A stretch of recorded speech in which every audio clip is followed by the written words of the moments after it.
Hello student, today I will discuss a new topic. Topic name is independent terms of x in the binomial expansion x plus a to the power n. ठीक है, इससे previous वाले lectures में मैंने first lecture में आपको बताया था कि बाइनोमियल एक्सपांशन की डेफिनेशन क्या होती है, ठीक है, उसे हम कैसे एक्सपांड करते हैं, उससे रिलेटेड मैंने क्वेश्चंस कराए थे।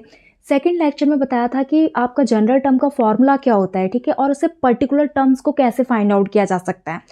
थर्ड लेक्चर में मैंने आपको ये डिस्कस किया कि आपको यदि किसी एक्सपांशन का कोफिशिएंट ऑफ एक्स निकालना है, ठीक है, कोफिशिएंट ऑफ एक्स स्क्वायर निकालना है, कोफिशिएंट ऑफ एक्स निकालना है, कोफिशिएंट ऑफ एक्स टू द पावर 10 निकालना है, तो आप कैसे फाइंड आउट कर सकते हो।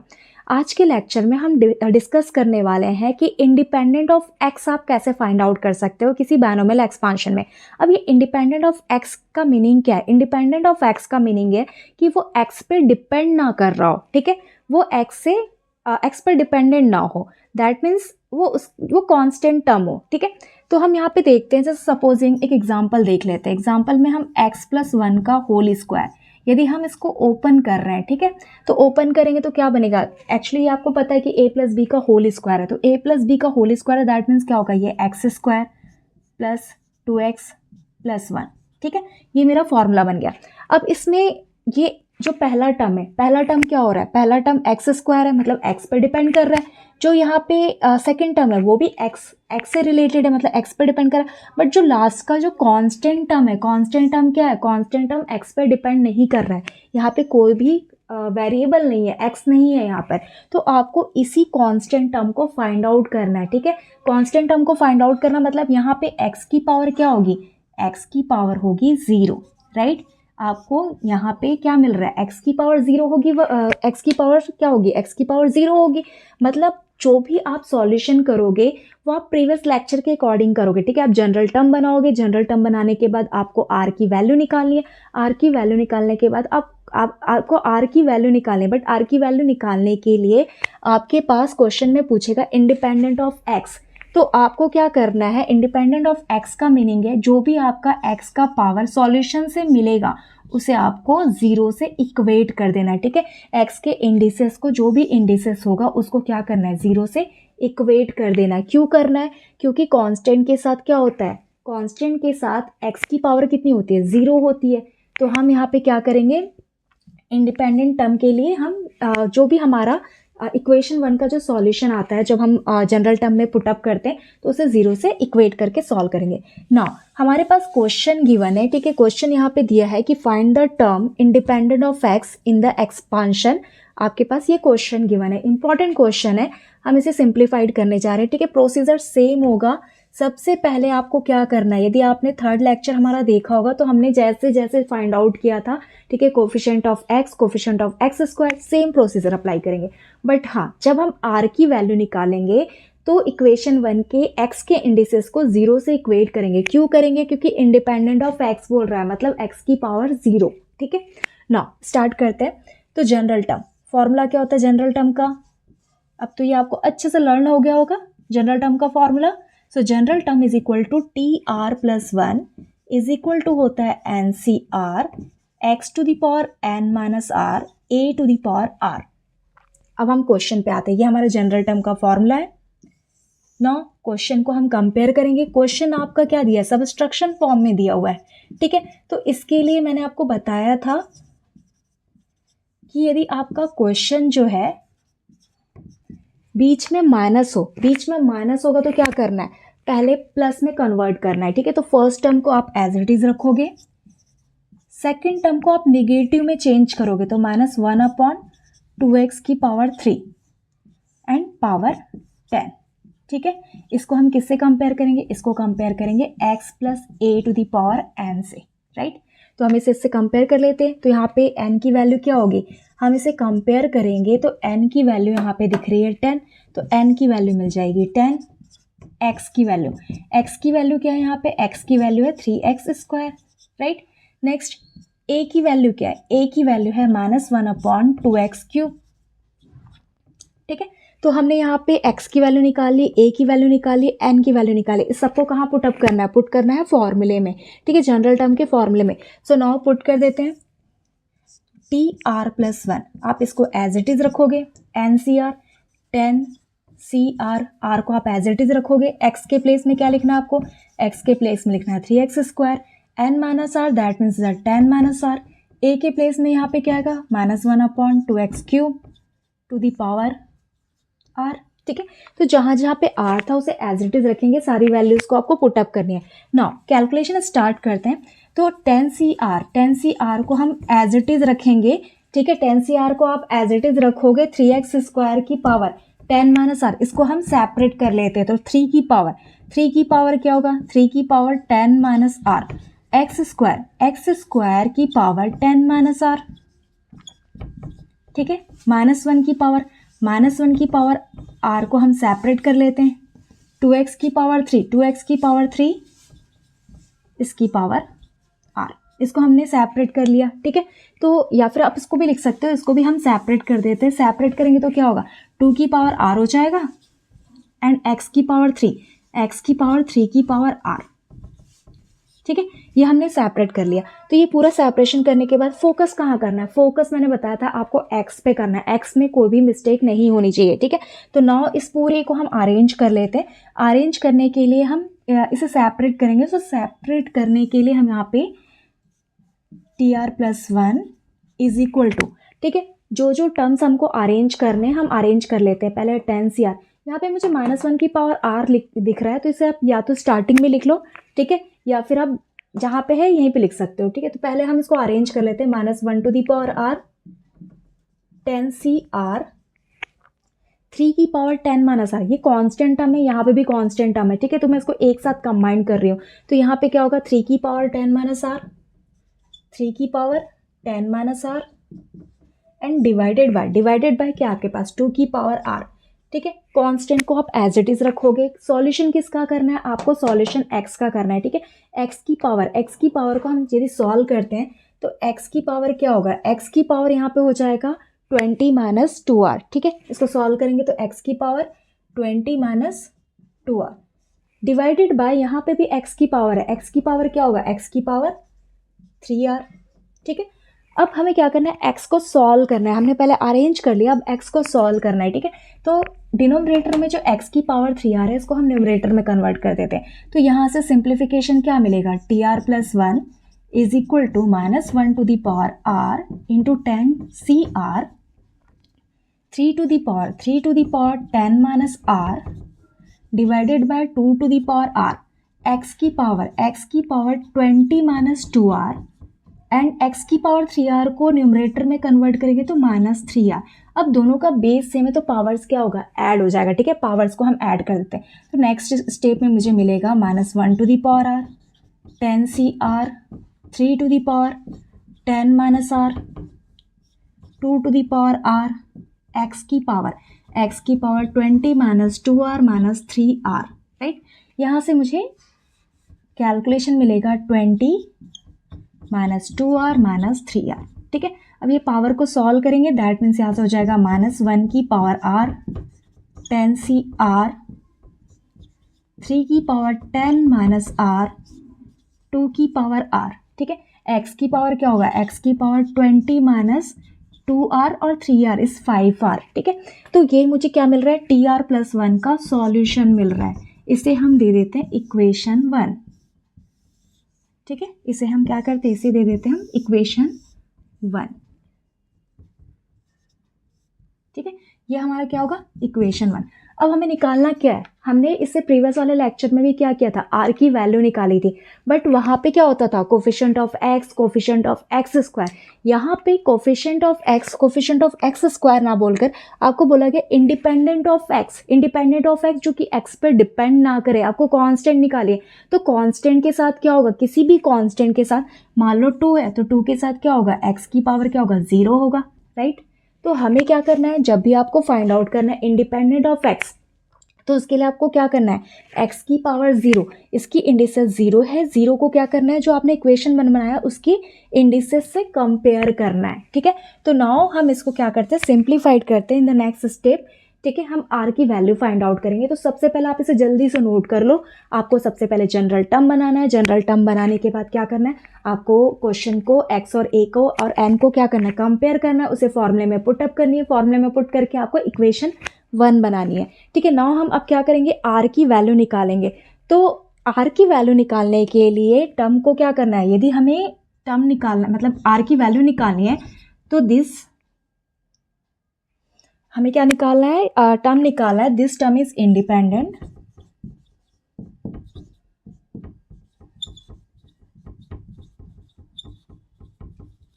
इफ, कब होगा इंडिपेंडेंट, कब होगा, जब आपका x की पावर जो आपने यहाँ पे निकाला इक्वेशन 1 में, x की पावर जो है 20 माइनस 5r, इसको हम यदि इक्वेट कर दे जीरो से इक्वेट कर दे तो हमें क्या मिलेगा, इंडिपेंडेंट टर्म मिल जाएंगी, ठीक है। क्यों कर रहे हैं, क्योंकि x की पावर ये है और इंडिपेंडेंट का मीनिंग होता है x की पावर 0। तो अब हम इसे कैलकुलेट कर लेते हैं, कैलकुलेट करेंगे तो यहाँ से क्या होगा, 20 is equal to 5r, and इसको सॉल्व करें तो क्या मिलेगा, r की वैल्यू 20/5, दैट मीन्स कैंसिल करके क्या मिलेगा 4, ठीक है।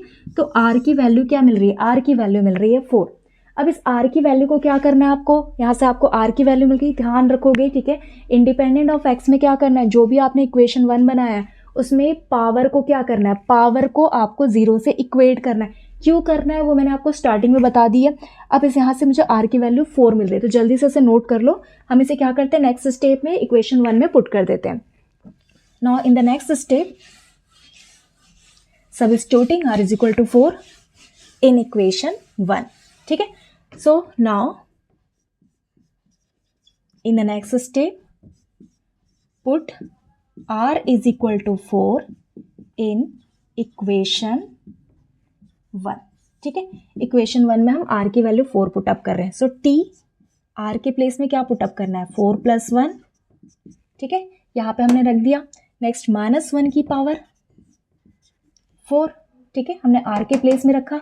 मल्टीप्लिकेशन 10c4, ठीक है, r के प्लेस में हमने 4 पुट कर दिया। नेक्स्ट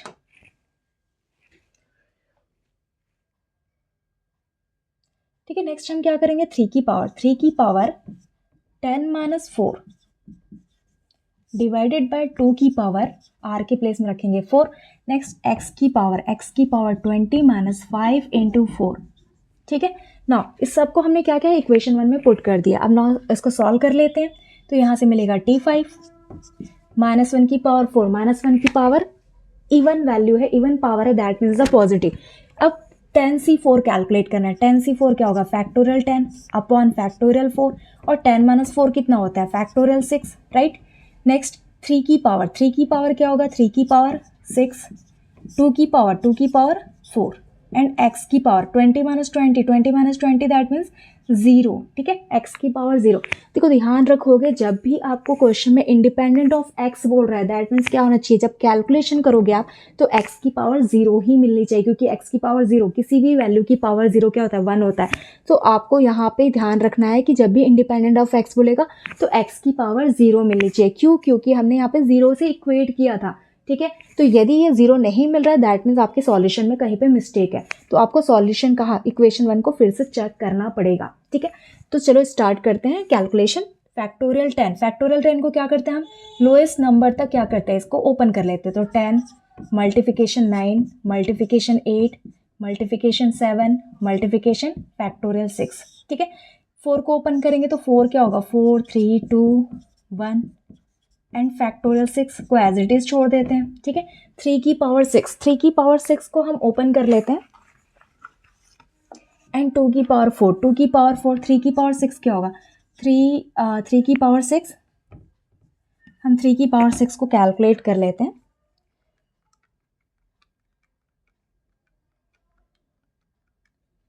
ठीक है, 729। तो यहाँ से मुझे मिल रहा है 3 की पावर 6 729, 2 की power 4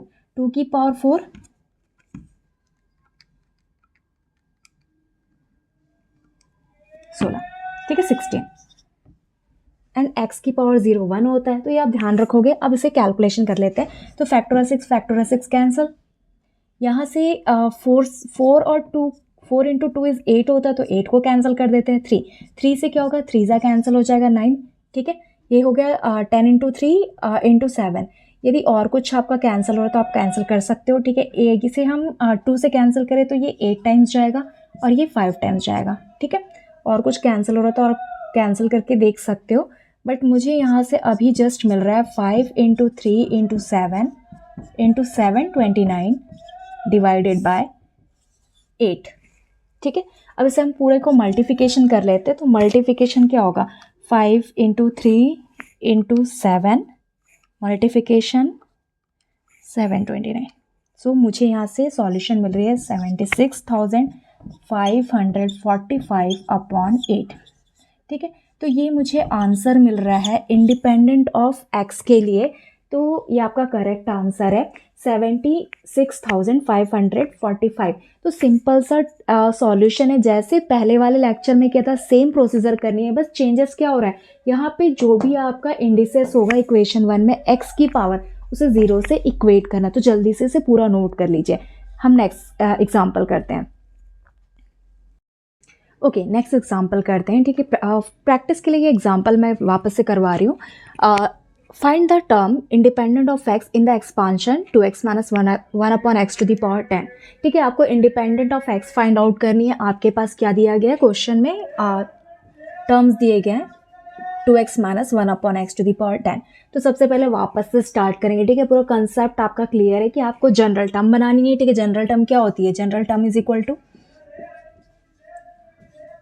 general term TR+1 is equal to NCR x to the power n minus r a to the power r। ठीक है, ये आपका जनरल टर्म का फॉर्मूला है।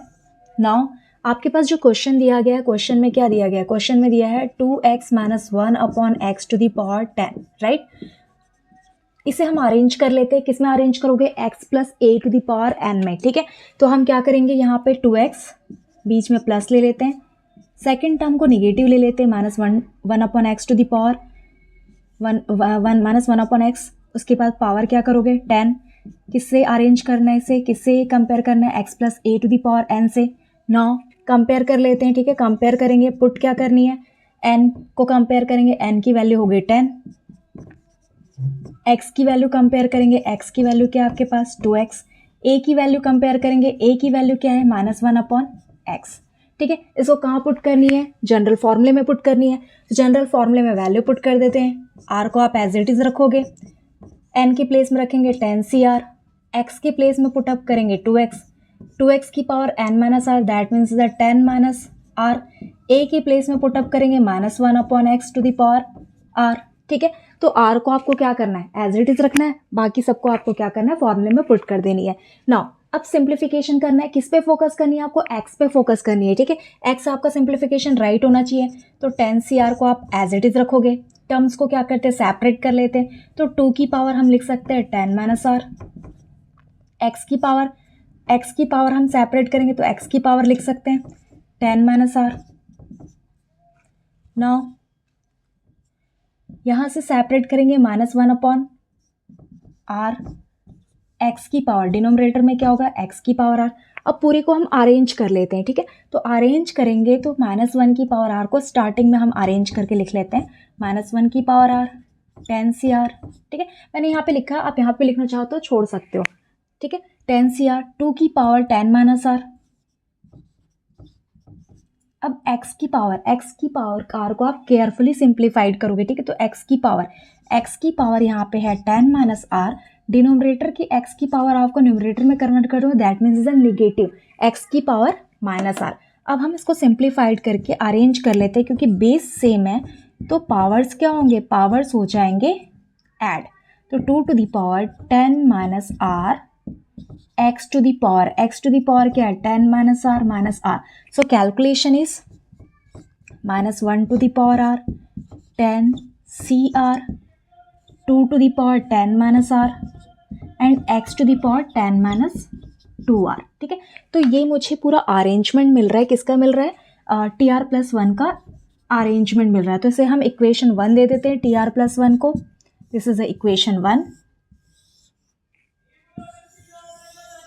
ठीक है, ये आपका इक्वेशन 1 बन गया। अब आपको क्या करना था, आप इसे जल्दी से नोट कर लीजिए पूरा सिंप्लीफिकेशन।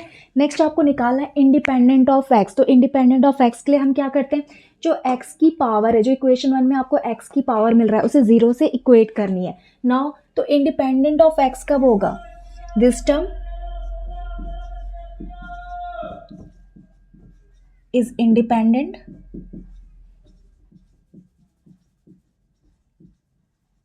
इफ कब होगा इंडिपेंडेंट, जब हम ये 10 - 2r को क्या करेंगे, 0 से इक्वेट करेंगे, ठीक है।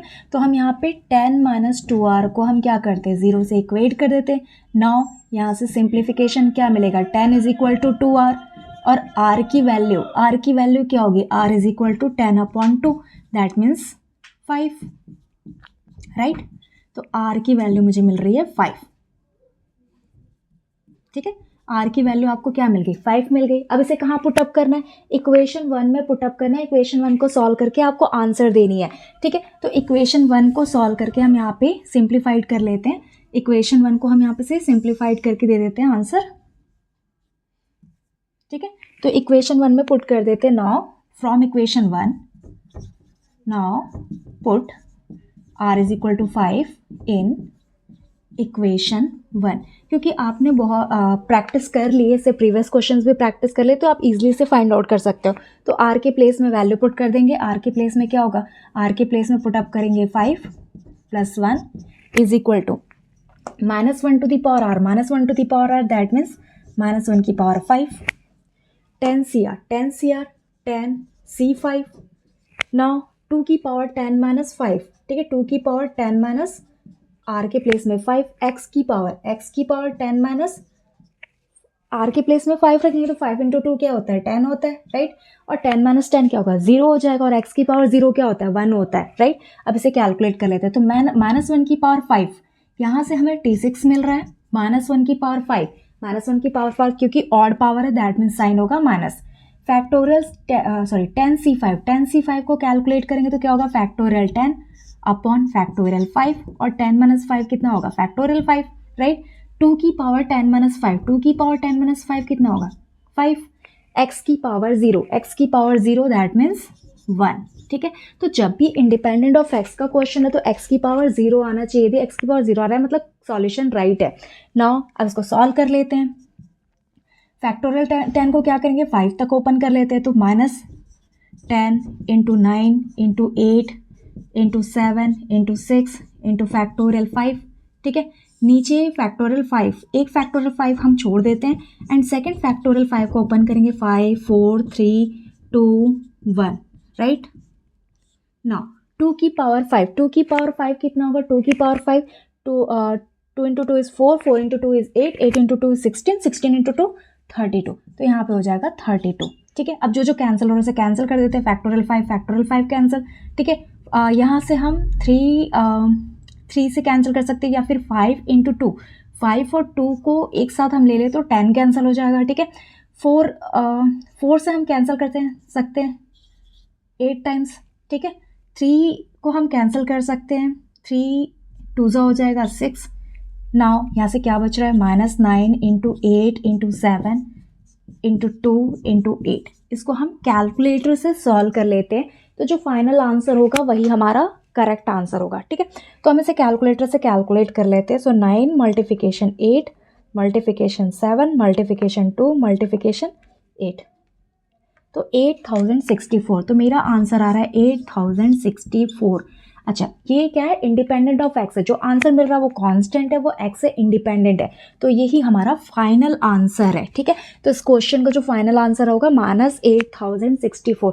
तो और भी आप क्वेश्चन प्रैक्टिस कीजिए, जल्दी से इसको नोट कर लीजिए, क्योंकि आपने पूरा कंप्लीट कर लिया है, ठीक है। दो क्वेश्चन सफिशिएंट है इस टॉपिक के लिए, आप जल्दी से इसको नोट कर लीजिए, और कहीं भी कुछ डाउट हो तो कमेंट बॉक्स में डाल सकते हैं, ठीक है। यदि आपको अच्छा लगा हो तो प्लीज़ लाइक एंड सब्सक्राइब कर दीजिएगा, ठीक है। Thank you so much for watching my video.